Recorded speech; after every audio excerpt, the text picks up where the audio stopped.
Hello dear friends and students, welcome to my channel.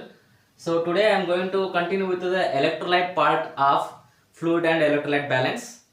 So last class we had a discussion on fluids, okay? So now let's continue with the electrolytes. So in that today's session we will have a discussion on first terminologies related to body fluid chemistry, and next one is mechanism of controlling fluid and electrolyte movement. So let's begin with the first, that is a terminologies related to body fluid chemistry, okay? So in that one, first one is electrolyte. First terminology is electrolyte, okay? So electrolyte is a substance when we dissolve into the water, okay? When you put into the water, the molecule of its will dissociates into ions, okay? So what is this electrolyte? Electrolyte is a substance, okay? Electrolyte is a substance when you put into the water, okay? So that will dissociates into ions. It will dissociates into ion, that is cation and anion, okay? So take an example. This is a water. So this is water. Here we have water. So when you put an substance, okay, for example, if you put a salt, that is a NaCl. So this is a substance. NaCl or salt is a substance. When you put into the water, okay, so when you put this salt into water, it dissociates into Na plus Cl minus, okay. So this substance is known as a electrolytes, okay. So electrolyte is any substance when dissolved in water or solvent which molecules dissociates into cation and anion. So that is known as a electrolyte.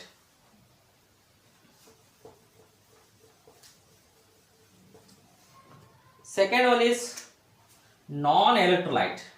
Non-electrolyte. So non-electrolyte is a substance which when dissolved in water does not dissociates into cation or anion, okay, or does not dissociate into ion, okay. So non-electrolytes, example is a urea, glucose, okay. So urea, glucose, where if you put urea and glucose into the water, they does not dissociate into ions. So that is why they are called as a non-electrolytes, okay. Next let us see cations and anions, okay. In electrolytes I have told you that it will dissociate into anion and cation. So let us see what is anion and what is cation. So first one is cation. So what is cation? Cation is a positively charged ion, okay. So what is this cation? Cation is it is a positively charged ion, okay. So the ion which is positively charged is known as a cation, okay. Example for this cation is Na plus potassium, okay, sodium, potassium, then what else you can say, magnesium, calcium, okay. So these are all the cation. So cations are a positively charged ion. Example as sodium, potassium, magnesium, calcium, okay. And next one is a anion. So what is this anion? Anion is negatively charged ion, okay. So what is this anion? Anion is a negatively charged ion, okay. So anion is a negatively charged ion. For example, SCO3 minus, okay, phosphate, okay, chloride, Cl minus, so bicarbonate, phosphate, chloride. So all these are a anion, okay. So these are the negatively charged ion. So next we will discuss about solute. What is solute? Solute is a substance when we dissolve, when you put into the water or solvent, okay, which will get dissolved. Okay, solute is a substance that dissolve in a water or solvent. Okay, so that is a solute. Solute is a substance that will get dissolved in a solvent. Okay, example for solute is a salt or NaCl. Okay, so solute is a substance that dissolve in water, or it is a solute is a substance that dissolve in the solvent. Okay.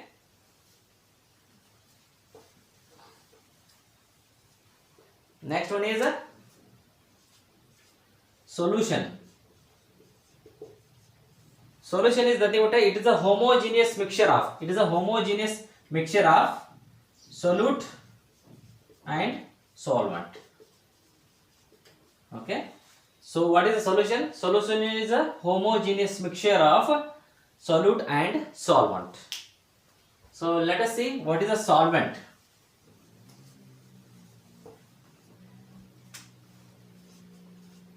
Solvent. What is solvent? Solvent is a substance that has a capacity to dissolve solutes into it. Okay. So what is solvent? Solvent is a substance.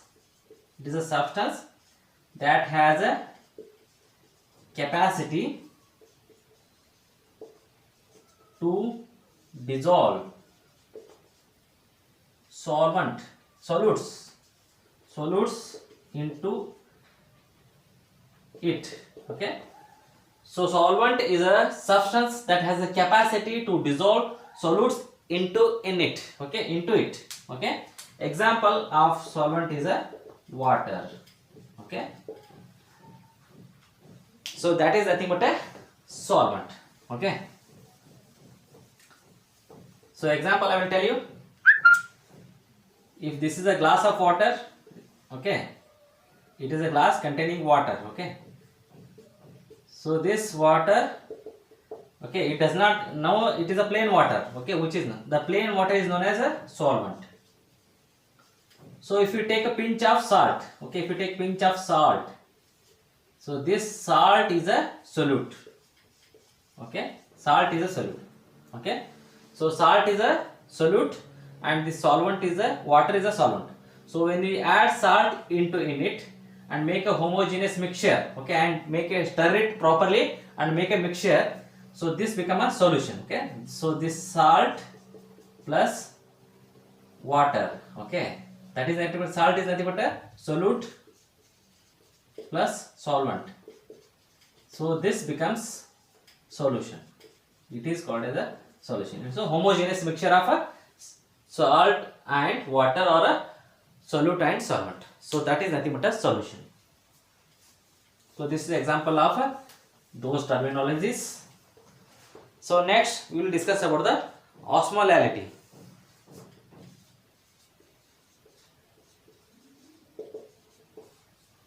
So what is osmolality? Osmolality is nothing but it is a measurement of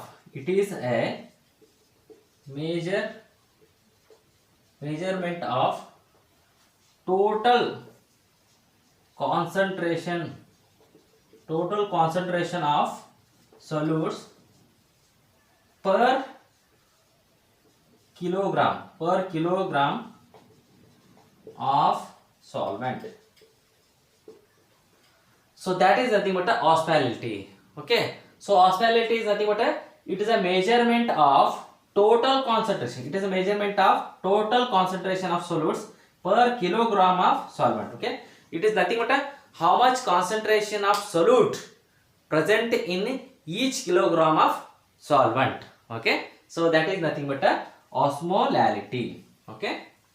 Next one is osmolarity.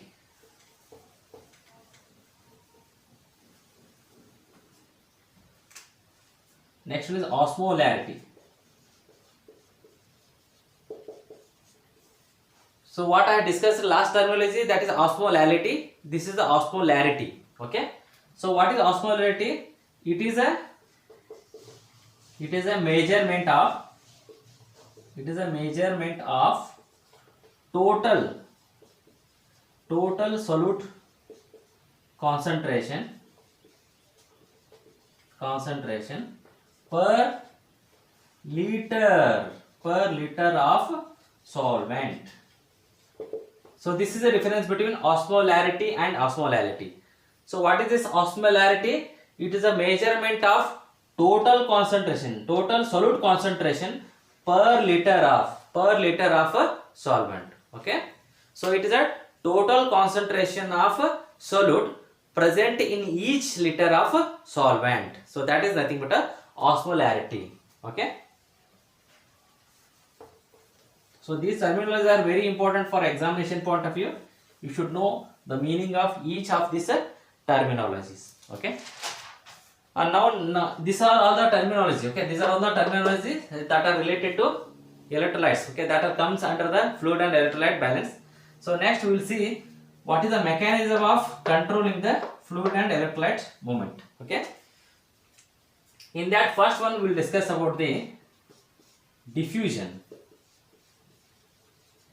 So what we are discussing right now, we are discussing mechanism of controlling fluid and electrolyte movement. Okay. So in that first one is a diffusion. Okay. So what is diffusion? Diffusion is a movement of molecules from the region of higher concentration to the lower concentration. Okay. Best example for this diffusion is, take an example, this is an alveoli and this is the pulmonary artery capillaries. Okay. Pulmonary artery capillary. So here all of we know that the concentration of oxygen in the alveoli is more in alveoli than in the pulmonary artery capillary. So this is the pulmonary artery capillary. Pulmonary artery capillary, and this is the alveoli. So here you can see here the concentration of oxygen in the alveoli is more and the concentration of oxygen in the pulmonary artery capillary is less. Okay. So here there is a concentration gradient, okay, or concentration difference. So what happens here? The oxygen from the region of higher concentration in the alveoli move, okay, shift from alveoli into the pulmonary artery capillary. So this is the best example of diffusion. So diffusion is means what? Diffusion is nothing but a movement of molecules. It is a movement of molecule from the region of higher concentration to the lower concentration. So that is nothing but a diffusion. Okay. So for take an example. So for suppose if you take an example, here we have taken a 2 compartment. Okay. So here suppose there is only plain water here. Okay, nothing, no solutes, nothing is there. Okay, plain water. And this compartment we have solutes. Okay, here solvent containing solutes. Okay, that is a, here it contains some salts. Suppose if you put some salts. So what happens here? The salts, the molecule, salt molecule, salt, okay, what particles that moves from higher concentration to lower concentration. Okay, so this movement of particles or molecules from the region of higher concentration to the lower concentration, it is known as a diffusion. Okay. Next one is osmosis.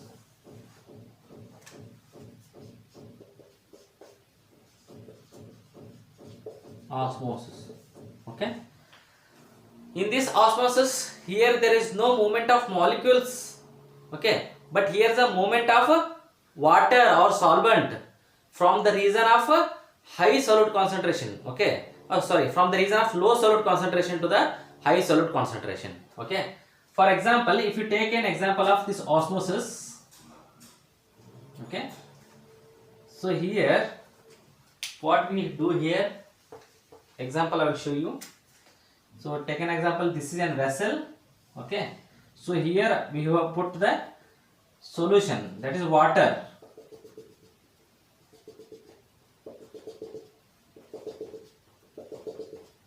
And suppose we have taken one potato.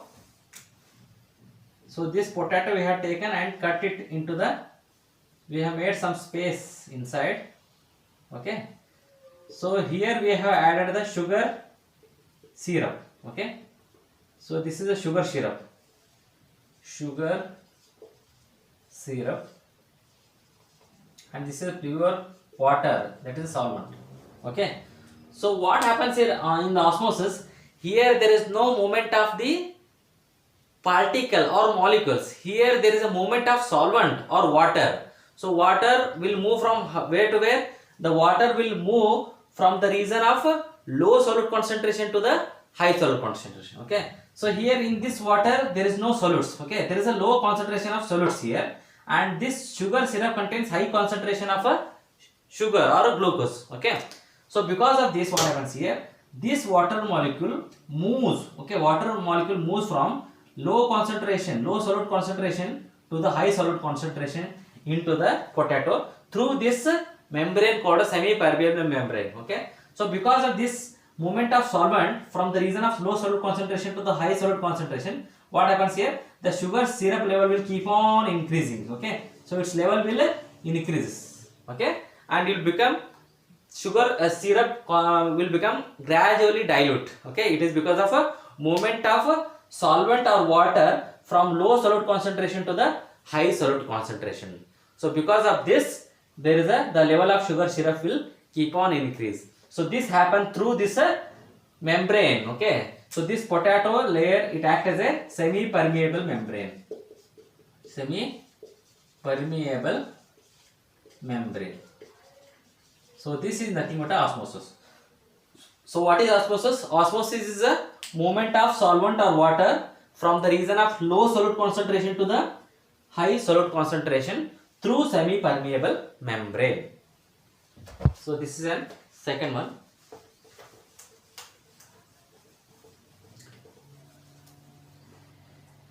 Next one is osmotic pressure. Third one is osmotic pressure. So third one is osmotic pressure. So it is a pressure required to stop the process of osmosis. Okay. What is this osmotic pressure? It is a pressure that is required to stop osmotic flow of water. So what is osmotic pressure? It is a pressure that is required to stop this osmotic flow of water. Okay. So what is this osmotic pressure? Osmotic pressure is nothing but we want to stop the process of osmosis. So for that some pressure is required. So that pressure is nothing but osmotic pressure. Okay. It is a pressure that is required to stop the osmotic flow of water. Okay. So we have to stop the process of osmosis, that is a movement of water. For that some pressure is required, and that pressure is nothing but osmotic pressure. It is a pressure that is required to stop osmotic flow of water.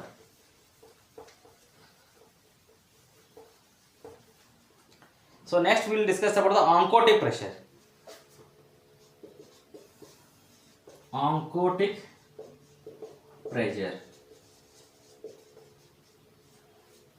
It is also known as colloidal osmotic pressure. Colloidal osmotic pressure. So this terminology is very important. Okay. It is frequently discussed in one condition called as nephrotic syndrome. Okay. So where the oncotic pressure will vary. Okay. Decreases. Okay. So what is this oncotic pressure? Oncotic pressure is nothing but osmotic pressure that is maintained by colloids in the solution. Okay. So what is oncotic pressure? It is the osmotic pressure exerted by the colloids in the solution. Okay. So it is osmotic pressure. It is osmotic pressure exerted by or maintained by colloids in the solution. Okay. So you might have seen in the blood there is a protein called a plasma protein. Okay, or a albumin.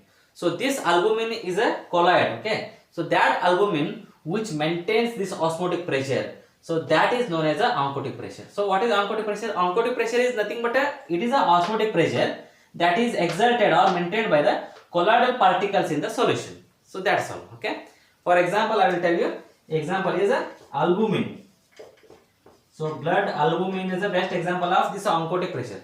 So this is the one which will prevent the osmotic flow of water and thus prevent the edema. Okay, generalized body edema.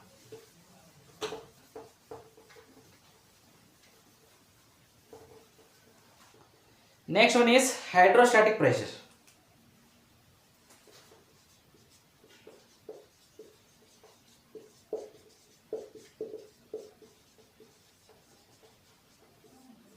So hydrostatic pressure means it is a pressure that is maintained or exerted by the weight of solution. Okay,